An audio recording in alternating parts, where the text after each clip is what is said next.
భద్రాద్రి కొత్తగూడెం జిల్లా పాల్వంచ మండలంలోని Nagaram check డ్యాంను BSP party రాష్ట్ర ప్రధాన కార్యదర్శి ముర్రా కామేష్ సందర్శించారు. ఇటీవల కురిసిన వర్షాలకు నాగారంలో నిర్మించిన చెక్ డ్యాం కొట్టుకుపోవడానికి నాసిరకం నిర్మాణాలే కారణమని అన్నారు. 12.74 కోట్ల ప్రజాధనం వరద నీటి పాలైందన్నారు. అధికారులు లాలూచి అధికార పార్టీ కమిషన్లకు కక్కుర్తిపడి ప్రజాధనాన్ని నీటిపాలు చేశారని అన్నారు. ఇందుకు కారణమైన కాంట్రాక్టర్ను బ్యాక్ లిస్టులో పెట్టాలని డిమాండ్ చేశారు. ఇలాంటి కాంట్రాక్టర్ల వల్ల ప్రజాధనం లూటీ అవుతుందన్నారు.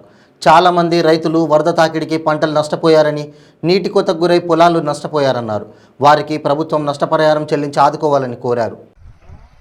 ఇటీవల కురిసిన వర్షాలకు ఏదైతే ఇక్కడ ఉన్నటువంటి నాగారం చెక్ డ్యాం బ్రిడ్జి కూలిపోయిందో, కొట్టుకుపోయిందో దాన్ని పర్యవేక్షించడానికి ఈ రోజున బీఎస్పీ బృందం ఇక్కడ పర్యటించడం జరుగుతుంది. ఇక్కడ మనం చూసుకున్నట్టయితే ఇక్కడున్న స్థానిక రైతులు కూడా చెప్తున్నారు, వాళ్ళ యొక్క బాధ చెప్తున్నారు. వాళ్ళ యొక్క బాధలు వింటుంటే ఆగమ్య గోచరంగా ఉంది. ఈ యొక్క చెక్ డ్యాం నిర్మాణం చేసేటప్పుడు సుమారు 12,70,00,000 వ్యయంతో ఈ యొక్క చెక్ డ్యాం నిర్మాణం చేపట్టడం జరిగింది. ఈ చెక్ డ్యాం నిర్మాణం చేపట్టిన దాంట్లో నాసిరకపు నిర్మాణాలు చేపట్టడం వల్ల ఇక్కడున్న అధికారుల యొక్క పర్యవేక్షణ లోపం వలన ఏదైతే అధికార పార్టీ నాయకులు కమిషన్లకు కక్కుర్తిపడి అధికారులను ప్రలోభపెట్టి ఏదైతే నాసిరకపు నిర్మాణాలు చేస్తున్నా కూడా ఏ ఒక్క అధికారి కూడా ఇటువైపు వచ్చి చూసిన దాఖలాలు లేవు. కొద్దిపాటి వర్షానికే ఈ యొక్క చెక్ డ్యాం కొట్టుకుపోయింది. కోట్ల రూపాయల ప్రజాధనము, ప్రజావ్యయం కూడా నిరుపయోగంగా మారిపోయి ఏదైతే ఈ 12 కోట్ల రూపాయల పైన నిధులతోటి ఈ యొక్క చెక్ డ్యాం నిర్మాణం చేసిల్లో ఇది దేనికి పనికి రాకుండా పోయింది. చుట్టుపక్కల ఉన్న రైతులు కూడా వీళ్ళ బాధలు చెప్తున్నారు. వీళ్ళ ఎకరాల భూములు, బోర్లు కూడా కొట్టుకుపోయినా కూడా ఇప్పటి వరకు ఇక్కడ ఏ ఒక్క అధికారి కూడా వచ్చి వీళ్ళని పరామర్శించిన దాఖలాలు లేవు.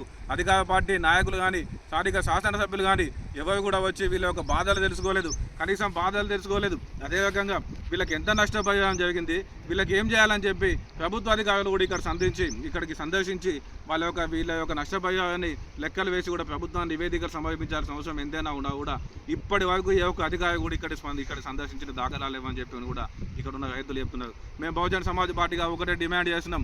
ఏదైతే 12,70,00,000 వ్యయంతో ఈ యొక్క చెక్ డ్యాం నిర్మాణం చేపట్టి దీన్ని నిరుపయోగంగా మార్చినటువంటి సదరు కాంట్రాక్టర్పై చర్య తీసుకోవాలి, ప్రజెంట్ బ్లాక్ లిస్టులో పెట్టాలని చెప్పి కూడా మేము డిమాండ్ చేస్తున్నాం.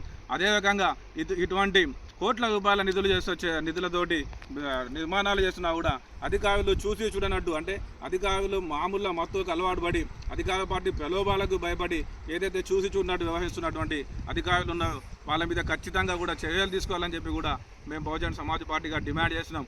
లేట్ ఎడల పెద్ద ఎత్తున ఆందోళన కార్యక్రమాలు చేస్తామని చెప్పి కూడా ఈ సందర్భంగా నేను ప్రభుత్వాన్ని హెచ్చరిస్తున్నాను.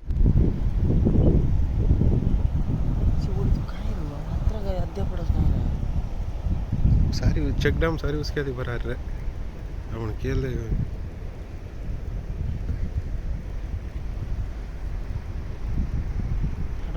चेक डैम तुम्हारी चेक डैम वाला जीता करी माना